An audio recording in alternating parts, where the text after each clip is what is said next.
Again, beautiful inscriptions in the old Kannada text. As you can see, the statues on both sides welcoming all the devotees and protecting the temple precinct. You can see that stone. Now we are moving a little ahead, directly to the feet, towards the feet of Bahubali. Mr. Gupta seems to be enchanted by the darshan. Unbelievable sight to see. As you can see, there is a throne of devotees who are thronging just to have a glimpse of the entire stone structure carved out of one stone. It's quite amazing. Now there are a few inscriptions which I can pan right now, and the inscriptions are on the footsteps of the structure. Now quickly panning towards the actual statue.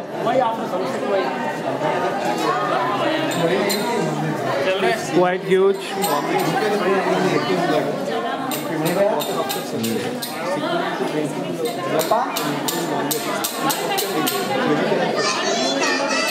can see the curls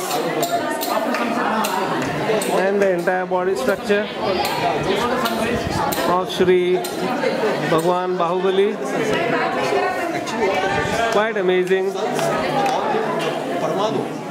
The number of devotees who are sitting in the center are performing some rituals. They are performing some puja. Before sunset, microorganisms quantity will be less. After sunset, With the ucharan of some mantras. It's an amazing view. Right now I am in the temple precinct.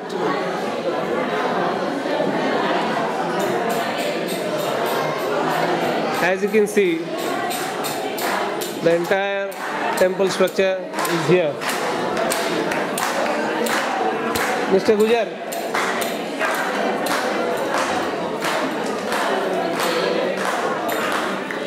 Mr. Gujar, will you zoom?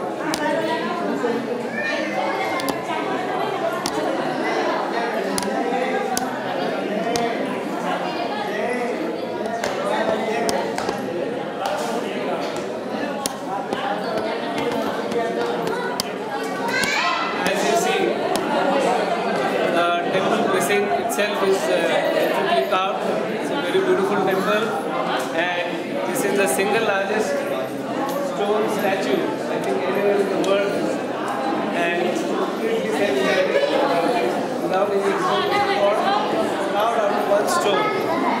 There will be some research needed to which stone is being used, because this does not appear to be the stone on which it is assembled. It's interesting to understand how this stone statue was actually brought here, because from time in antiquity this statue is here, and it would be interesting to understand how it was brought here. I'll take it from close distance.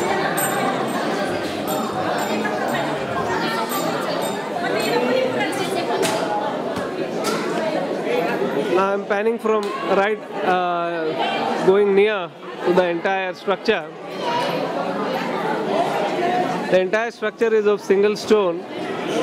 It is very, very beautiful, and it is a single structure. Look at the amazing part somebody has just mentioned, that this color of the monument, the entire, if you see the entire hill over here, it has got a blackish stone. kind of color. Stone, yes. But this particular structure, which is also made in stone, if you see, it is looking absolutely fresh. The color Fresh, is the absolutely white. fresh, as if it has been recently done up, but it is 637 AD monument, which is approximately more than 1400 years old.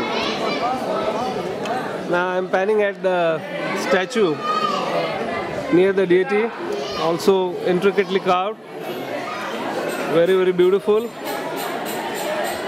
can see the facial features quite clear, and there are a few deities who have gone inside, and they are also here to take the blessings. There's a very small child. Where are you from? Delhi.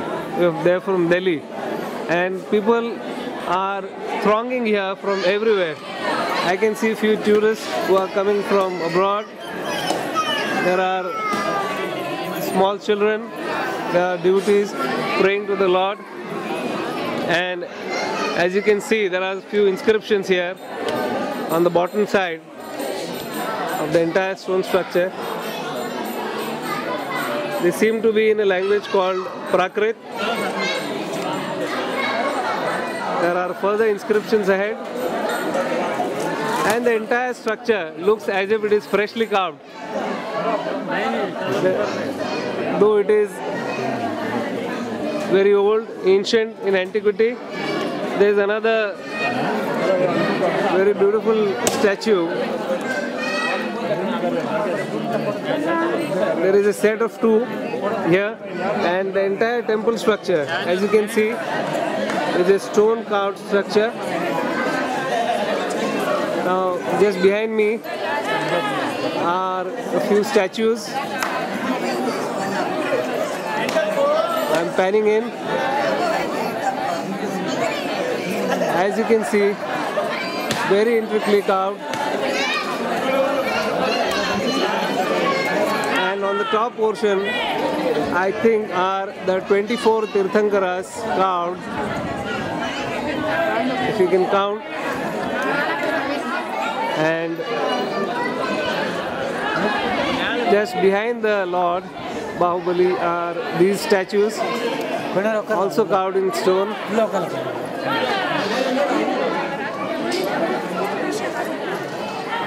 Amazing, amazing sight. Indescribable in words. I mean, never has such a scene been seen.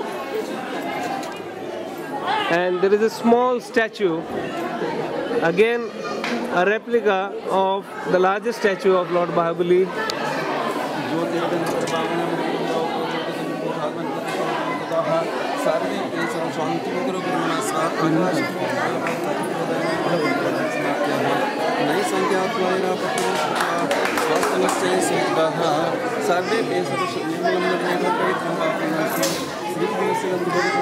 Praise being offered, and as you can see,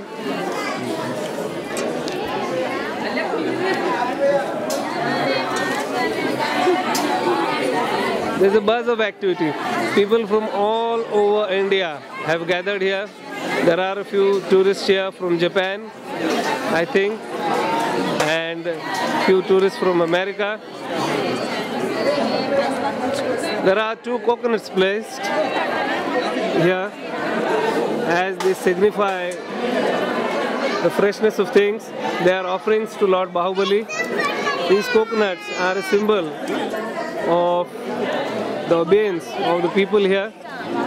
And as I'm zooming into the smaller image, the smaller structure here, it's a small statue made, I think, out of pure gold, and flowers are offered.